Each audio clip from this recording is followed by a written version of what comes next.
Hi there, Elise from New Musicals Inc., with another one in my series of how to get no feedback from Elise. And today I want to revisit the concept of the power of song. So you've written a musical, you've chosen to make it a musical for a reason. And so I would encourage you to really make sure that the songs are doing the heavy lifting when it comes to the emotional journey of your story. Now, that doesn't mean that scene work isn't important, but what it means is that songs are the reason songs are there is to heighten emotional moments, or to illustrate for us that the emotions are heightened. So, for instance, um, if you have two characters come and have a huge fight with each other and they really bash it out and they're I don't mean physically, but emotionally they're having a big confrontation and making each other really angry, whatever happens, and one of them storms off and the other one is left alone on stage to sing a solo about how upset that made them.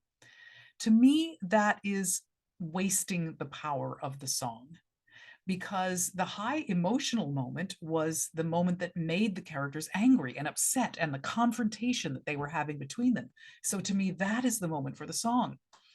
Once that confrontation is over and the characters left on stage by themselves, now they are in an emotional moment that they achieved during the confrontation, and they're just swimming in that emotional moment for a while, which means the song by its very nature is likely to be static. It's likely to be just an exploration of a moment rather than any kind of a change or a progression, or there's not going to be anything different at the end of the song. Now, I don't want to say that you can never have a song like that you can never leave your a character alone on stage to sing a song about how they're feeling in the moment.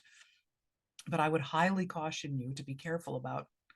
I don't think personally that you can have more than one of those in a show, and it better come pretty late in the day, and it better be pretty important, because otherwise I feel like that you're wasting the power of the fact that you've made it a musical if you have the high emotional moments not happen in song, the confrontations, the discoveries, the epiphanies, the things that imply some kind of change from one moment to the next.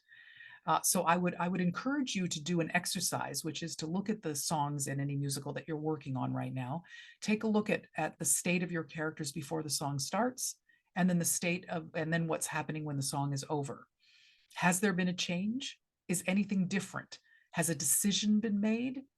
Has a discovery been made? Has a confrontation happened that changes things? A way to look at this is to see if you were to remove the song from that moment, would you be missing anything? Would the audience notice? I mean, obviously, you'd be missing the joy of the song, but I'm saying, aside from that, if you were to remove the song, would an audience watching the show actually notice? Would they be missing anything? Would part of the plot be missing? Would some important information that they need to know what's happening in the show, would would would they be missing that?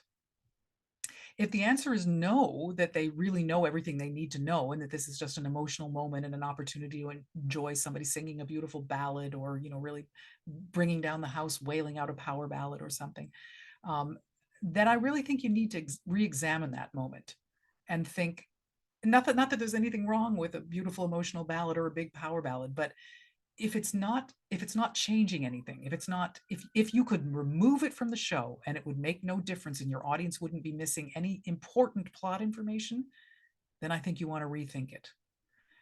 Or again, as I say, you can afford one of those in the show.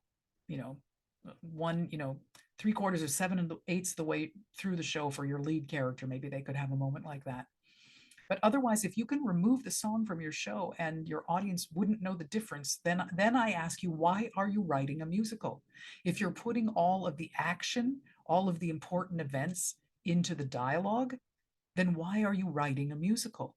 That would be the question I would ask. Now, on the other side of that coin, I want to encourage you that when you are exploring a moment of action in song, also don't feel like the lyric has to accomplish all of the work. Again, because this is a musical, you have the opportunity for dialogue. And sometimes within a song, um, uh, it can be a little mini underscored scene in the middle of a song, or it could be simply one line of dialogue or even a phrase between stanzas can deliver so much information and free the lyric up to be more about the emotion, or to focus in a little bit more and not have to deal with specifics of plot mechanics or something that's a little bit more difficult to express in a lyric. The lyric doesn't have to do all that work. You can reach out to your book writer and say, I need to get all this information out, but I'd like to concentrate on one thing in this next stanza. But in order for it to work, they need to understand this one other thing. Can I just get one line of dialogue before this stanza starts so that I can concentrate the stanza in some other aspects? So what I'm trying to say is, in a musical, the wonderful thing about a musical is that it involves the dialogue and the music and the lyric, and they're all telling the story. So you should never underestimate the power of any one of them, um, either in or out of a song. You know, dialogue on its own is very important, but within a song, it can also be very important. But also lyrics are tremendously important, and music is tremendously important. So if you don't want to downplay the importance of any of them, you want to use all of them to tell your story. Otherwise, as I say, I don't know why you're writing a musical. Um, let's see, there were a couple. Oh, the same is true. I wanted to talk about the idea that sometimes you can write a tremendous song that is so heartfelt and so beautiful and moving that it just, we should be weeping by the end of it because it tells us so much about this character and we are so moved by them.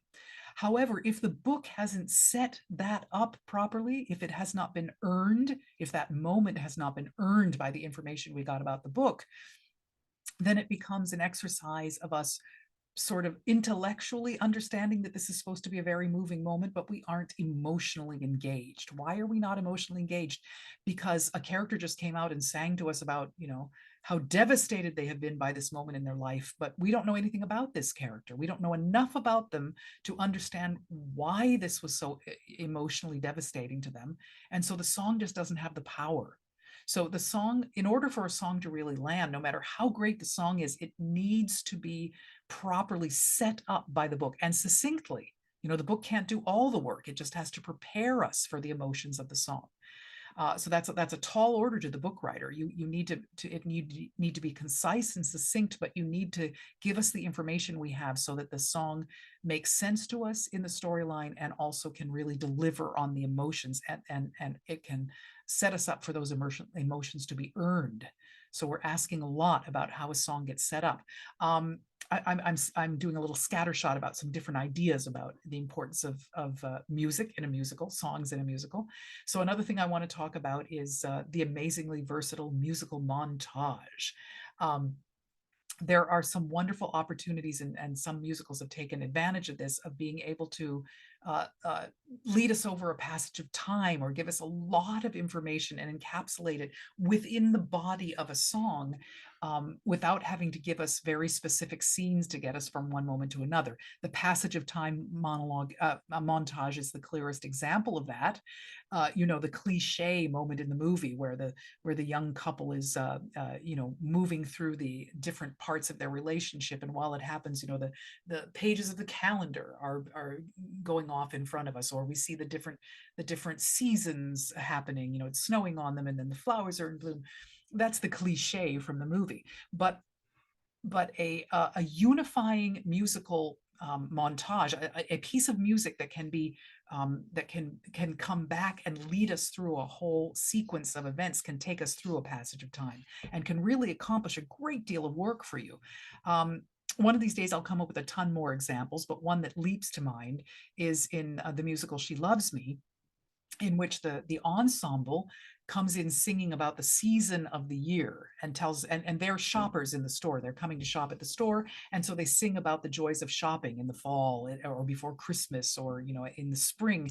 And so they literally let us know that we are moving into a new season. So they are leading us through the passage of time, and this is something that recurs throughout the show. And this kind of a musical motif can happen. It can be a short little moment that happens separately at different times during the show, or it can be something that repeats over the course of one song and leads us through a passage of time in one song. And so what you're looking for is some kind of musical idea, a lyrical and a combined lyrical and musical idea, that will encapsulate what's happening over this passage of time so that it can be repeated, maybe hopefully with a progression in the lyric over the course of time. But it can be a very powerful way to span a lot of storytelling in a shorter period of time and without having to get into a lot of the specifics of the scene work or turn your show into a Netflix miniseries. So really consider the power of doing that, but anchoring that kind of a sequence with some kind of musical motivic material that can recur and yet progress at the same time. One of these days, I'll come back and do another vlog with some more examples of how that can work. But in the meantime, really consider the usefulness of a musical montage. So I think that's all the topics I wanted to cover in this vlog. And I just want to go back to ask you to consider doing that exercise of going to your musical, looking at what happens just before a song, and then what happens right after the song, and see what changed. Did anything change?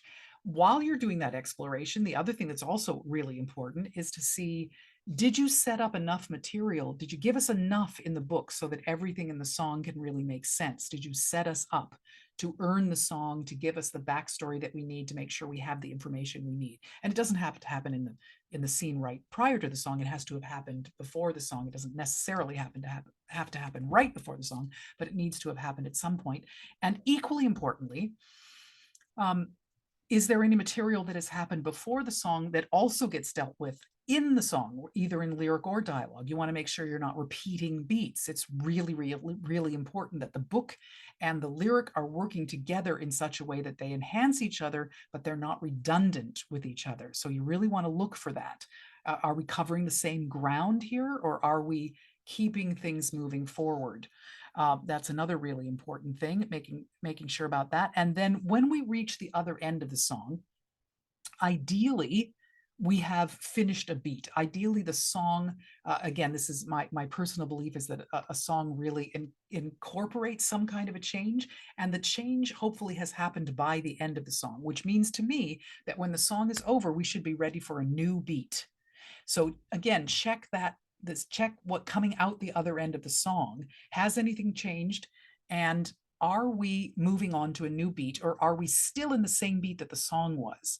Because if we're repeating something at the end of the song that was already covered in the song, or is a continuation of the idea of the song, then I think it belongs in the song.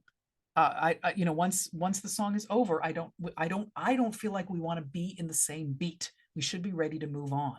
So if you look in those at the page right at the end of a song, explore that and see, are we in a new place, and are we ready to move on with the next beat, and make sure that we aren't still in a beat that we were during the song or before the song, but that we are ready to move on to the next thing, but that there has been some kind of a change.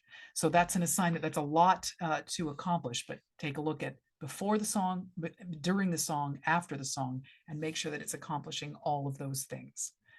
So that you're really using the power of the song. And that's what I'm talking about. You wrote a musical, so make sure that you are using the power of the song to its fullest. Thanks, and we'll see you again next time.